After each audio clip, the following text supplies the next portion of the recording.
This is how to replace an LED like this, or this, and also these, but they're way more difficult. Tools you're going to need: some leaded solder, not lead free, some solder wick, some flux, tweezers, a new LED, something to hold your LED array with that won't catch fire, and a soldering iron set as high as she'll go with a very thick tip.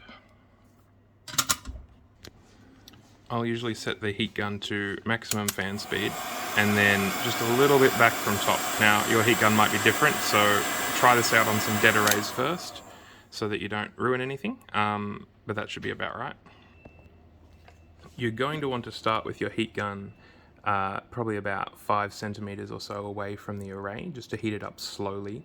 Because if you go too quickly, the green layer with the copper will bubble away from the aluminium substrate, and then the array is pretty much ruined.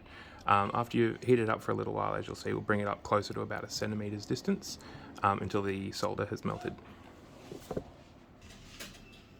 Okay, so heating it up. Heat gun, about 10 centimeters away.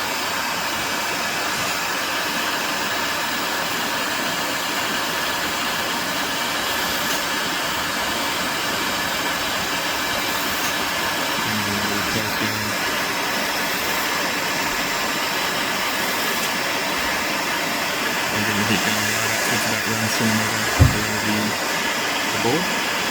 Get the solder start to melt and then take it off. Now while it's still hot, you're going to take your solder wick and just remove that lead-free solder from the board.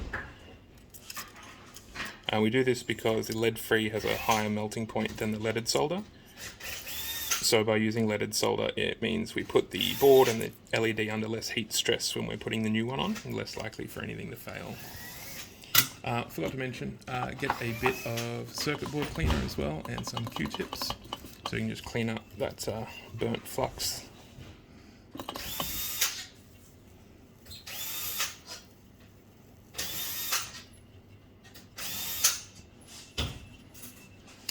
Now if your soldering iron's not quite as powerful as mine, you may need to reheat the board with the heat gun from underneath just a little bit to get the solder to flow properly.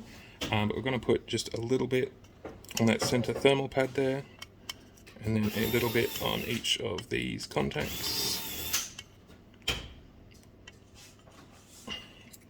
There you go. If you're finding it really wants to bridge and join up a couple of them, or it's just not flowing right, adding a little bit of extra flux always helps. So because we are reflowing the solder rather than using fresh solder when we want that LED to join to it, we're going to put a little bit of paste flux on there. So we'll just clean up again that flux we burnt. Now a little bit of paste flux on these, center, side. Take your new LED, make sure you've got it oriented in the right direction, or you're going to be doing this twice. Usually just rub it on there a little bit to make sure I've got flux on all the pins. Then I'll set it just off to the side so that it comes up to temperature gently with the board, but we want to be able to see when this solder melts while we're reheating it. So same as we did to remove the LED, start with the heat gun 10 centimeters or so away.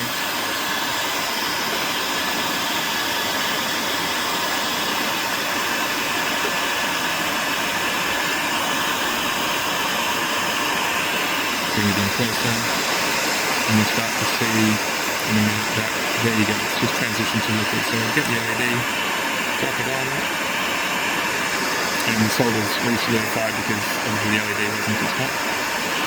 Surface tension of the solder will drag it back into the right position like that, so you can bump it, and it will, for the most part, jiggle and pull itself back to center. Heat away as soon as you've got it in the right spot. I held it a lot longer than necessary there. And let it cool down, and then we'll test it, make sure we haven't got any bridged pins. On this size LED you can see the pins aren't bridged, so you're probably just good to go after a quick visual inspection. But if you're doing any of the smaller type LEDs, such as these ones, you're definitely going to want to get a very fine probe from a power supply on the pins and check that it's working out all right.